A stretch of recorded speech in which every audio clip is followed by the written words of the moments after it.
Beloved Taurus, welcome to your reading this week. Oh, look it, those are your cards. They just flipped up. Oh, whatever situation you have been in, the heartache is ceasing here. Maybe you had some turbulent energy and discontent. So let's put them in the order that I saw them and that you saw them, these three here. Let's break these three down one at a time. Three of Swords reversed, the King of Cups reversed, and the Nine of Cups reversed. That actually seems like kind of good news because the heartache is leaving. Imagine the swords falling out. This could have been a temperamental person that you dealt with, perhaps a man, a temperamental man. Perhaps in this state right now, you're not necessarily very happy with whatever result you're in right now. There's not too much contentment as being shown to us here by the Nine of Cups. This card is a wish card, and when it's upside down, when it's reversed, this is the Nine of Cups reversed, talks about a wish not being fulfilled, and it was maybe man, this card, the Three of Swords has come up a lot this week. Maybe all of us are kind of going through some suffering and some pain, and certainly there's intensity in the sky at the moment. Astrologically, Mars just conjuncted the South Node. It's still in conjunction with the South Node. And there's a square being formed to Pluto that's still retrograde, and Pluto moves direct on Tuesday on the 10th. So it's intense energy, and Mars is cutting, right? Mars in the South Node, cutting away all that no longer serves us, all those relationships. It's in Libra.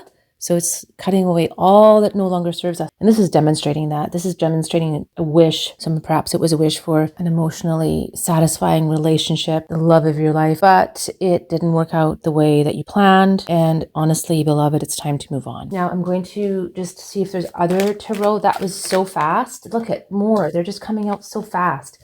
Yeah, this is exactly the feeling I was getting from this reading. You kind of feel betrayed, and maybe this card speaks to that too. Kind of like feeling betrayed, or like this is the card of the thief, right? He's stealing. Maybe you felt like something was taken from you. And this is coming up as a crossing card. Oh yes, it's a burden. The Ten of Wands, what a burden.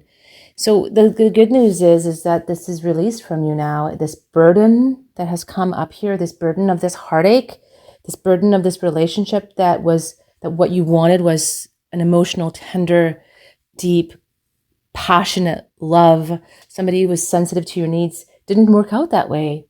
The dream was not fulfilled, and something lost, like a lost innocence almost. And now it's like a crossing of a burden, a swindler, the energy of a swindler, the energy of really being taken. That's what I see here. See, let's call for a remedy. Let's see what the cards want us to know about what's coming. Oh, look. It is the Four. I think that you might have been really emotionally entangled with this person, and that you really, really wanted to have a long-term relationship with this person. You wanted to have family, right? This is the card of family, of stability. It's a Four, the Four of Wands.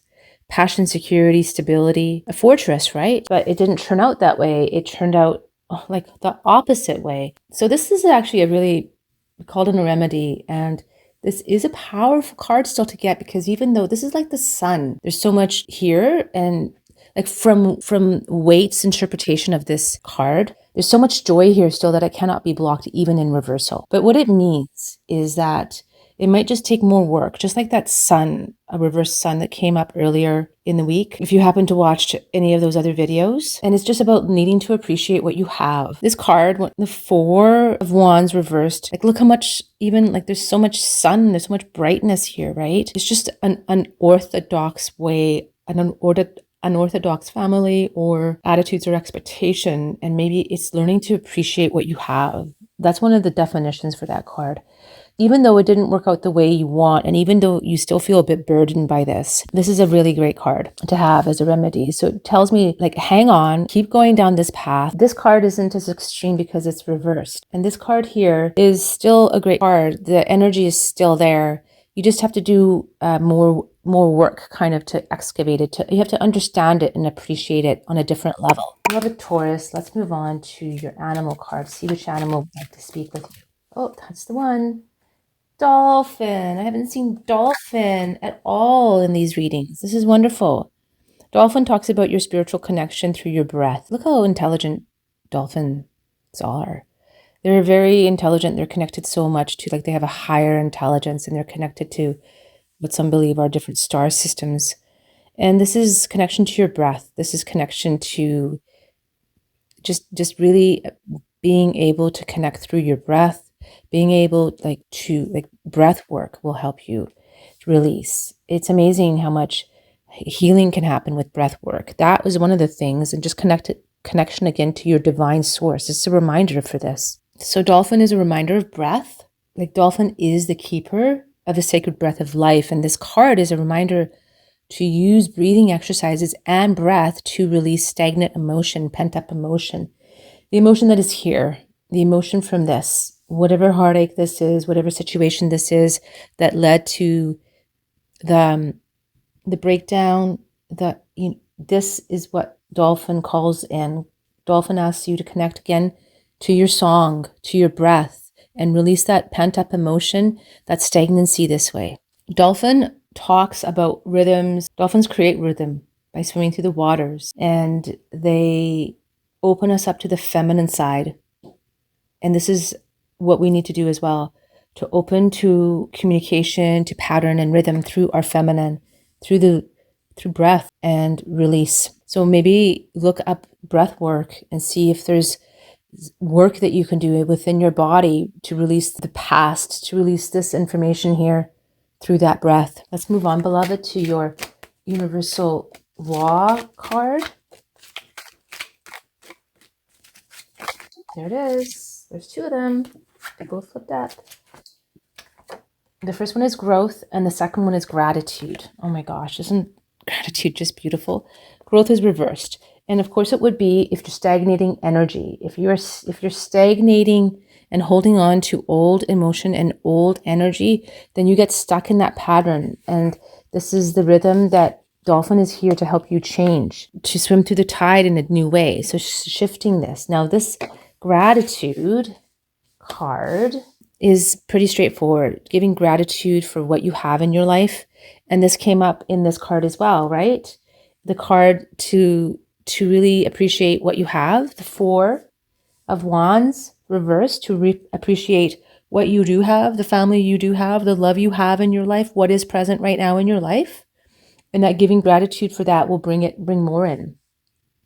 And to give gratitude as well for what you don't have, knowing that it will be manifest once you realize that you are worthy of it and it is possible. So the gratitude card is here underneath this Four of Wands. Okay, beloved, we're going to do your language of light card now. All right. These two want to speak with us. One is expansion and one is your inner voice. So expansion is a bit reversed, but it would make sense when growth and expansion are both reversed, because there's stagnancy here in emotion. There's this heartbreak here, right? There's a release of emotion that's necessary. So let's put them upright and leave them here, because we expansion through breath. That makes sense. And expansion of frequency, because that's what happens when we start to accrete frequency. We expand into our true light being. I don't know if you can see this card, but that's the Merkaba, right? That's you, beloved, right here.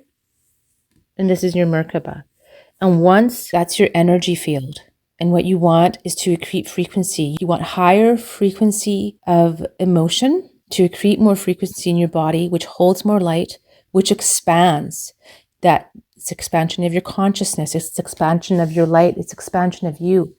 And then what happens is then you can actually bring more of your soul into your physical incarnated body. And then this card is your inner voice. So pay attention to what's happening within you. Pay attention to your inner voice. Pay attention to, I guess it's the still small voice inside, but it could be a pretty loud voice too. It doesn't have to be still. It doesn't have to be small. It could be loud and booming. Sometimes it's, not quiet at all. So just paying attention to your intrinsic knowings, your intuitions, your psychic impressions. Those are all important. And when we all do that, when we really pay attention, we can avoid a lot of the heartache, because we really truly listen to our soul here and our connection here to this divinity here that is represented by this intelligent species, the dolphin. When we really listen, we can avoid so much heartache. Because even though we want something on the material realm, that could just be an ego desire. Whereas the soul wants true alignment, that true fulfillment that's really here in this card doesn't come from ego and materialism. It comes from the fulfillment of the soul's alignment to its purpose. The synergy of the spirit and soul coming together, incarnate in human flesh. And that's really the goal of our evolution, of expansion here. This looks like a beautiful read. Beloved Taurus, this has been your reading this week. Thanks for joining me here. Join me every week on my channel, Your Soul is Well, for your reading. Have a blessed and beautiful week.